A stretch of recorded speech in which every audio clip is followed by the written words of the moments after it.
जय हिंद सभी को बेटा। सबसे पहले तो आप सभी का हार्दिक अभिनंदन और स्वागत। और इस वीडियो में मैं आप लोगों के साथ डिस्कस करने वाला हूँ बीए पार्ट फर्स्ट का सेकंड सेमेस्टर और हिस्ट्री वाले पेपर के ऊपर हम लोग चर्चा कर रहे हैं। इम्पोर्टेंट क्वेश्चंस तो आप इसको कहोगे ही, इम्पोर्टेंट टॉपिक ज़्यादा कहिए और इम्पोर्टेंट टॉपिक के साथ सिलेबस का डिस्कशन कहिए, जहाँ मैं पूरे सिलेबस में से जो आपके काम की चीज़ें हैं, जो इम्पोर्टेंट चीज़ें हैं, जो एग्ज़ाम के लिए ज़्यादा ज़रूरी हैं, उनको लेकर के डिस्कस करने वाला हूँ। और मैं आपको बता दूं कि जब आप इस पूरे पेपर को पढ़ोगे तो आपको काफ़ी चीज़ें हैं जो देखने के लिए मिलेंगी।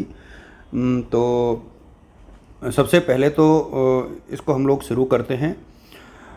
देखिए, जो क्वेश्चन पेपर है, जो क्वेश्चन पेपर आएगा वो 100 नंबर का आएगा पूरा पेपर।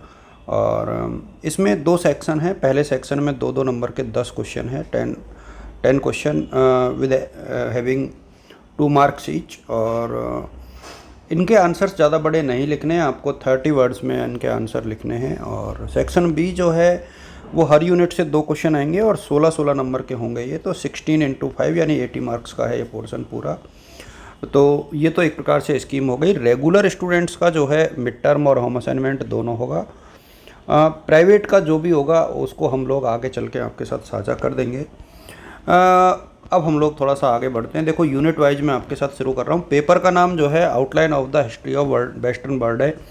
15वीं शताब्दी से लेकर 20वीं शताब्दी के बीच में। तो अब यहाँ पर कौन कौन से क्वेश्चन हैं जो इम्पोर्टेंट बनते हैं। देखिए, पहला क्वेश्चन जो है आपका वो बनता है रेनेसा यानी पुनर्जागरण। और पुनर्जागरण का अर्थ, पुनर्जागरण के कारण, उसका विस्तार। पहला क्वेश्चन तो यही बनेगा। और इसके बाद पुनर्जागरण में जो है साहित्य का विकास क्या हुआ, आर्ट एंड कल्चर, आर्ट और यानी कला और साहित्य का विकास किस प्रकार से हुआ, इसको लेकर के एक क्वेश्चन बन सकता है। और एक क्वेश्चन यहाँ पर बनता है इम्पोर्टेंस ऑफ रेनेसा यानी पुनर्जागरण का महत्व क्या है।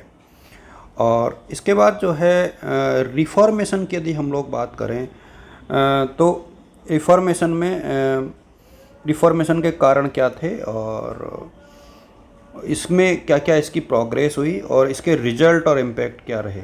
तो ये थोड़ा सा आप लोग देख लेना कि रिफॉर्मेशन जो है उसमें उसके कारण और परिणाम क्या रहे। और इसके बाद एक क्वेश्चन निश्चित तौर पर बनता है कि अमेरिका का जो स्वतंत्रता संग्राम था उसके प्रमुख कारण क्या थे और उसका परिणाम क्या रहा।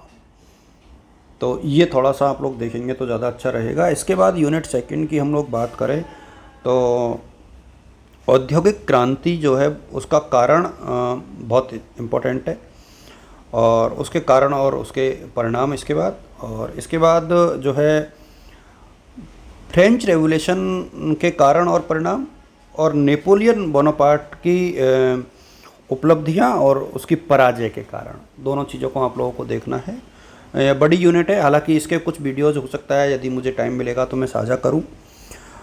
यूनिट थर्ड की तरफ हम लोग बढ़ें तो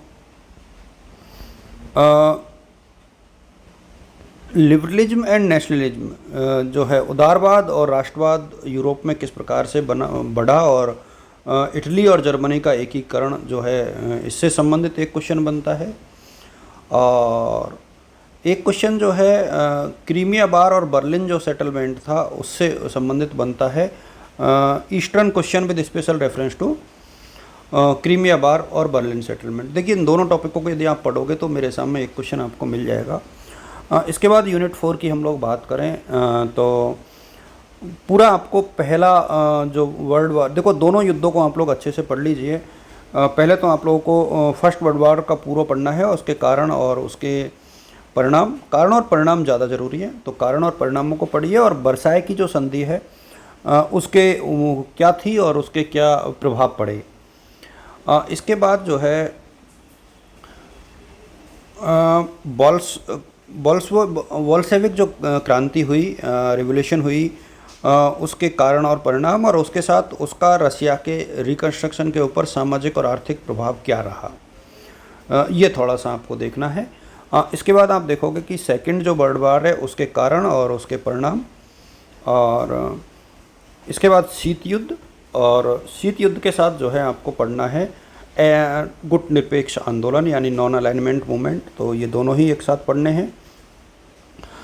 यूनाइटेड नेशन जो है उसका संगठन और उसकी उपलब्धियाँ, ये भी एग्ज़ाम के हिसाब से ज़रूरी है, तो ये थोड़ा सा आप लोग देख लीजिएगा, काफ़ी ज़रूरी सा टॉपिक है। देखो मुझे जो लगता है कि बहुत सारी बुक हैं जो आती हैं आधुनिक विश्व के इतिहास की, तो आप लोग अपने अकॉर्डिंग जो आपको अच्छा लगे वो देख लेना। और पूरा सिलेबस यदि आप पढ़ोगे तो ये जीके के हिसाब से भी काफ़ी बड़ा और अच्छा सिलेबस है, जो आपको हेल्प करेगा इन फ्यूचर में कंपटीशन के लिए। आप सभी को मेरी तरफ से शुभकामनाएं रहेंगी। Wishing you all the best और गुड लक।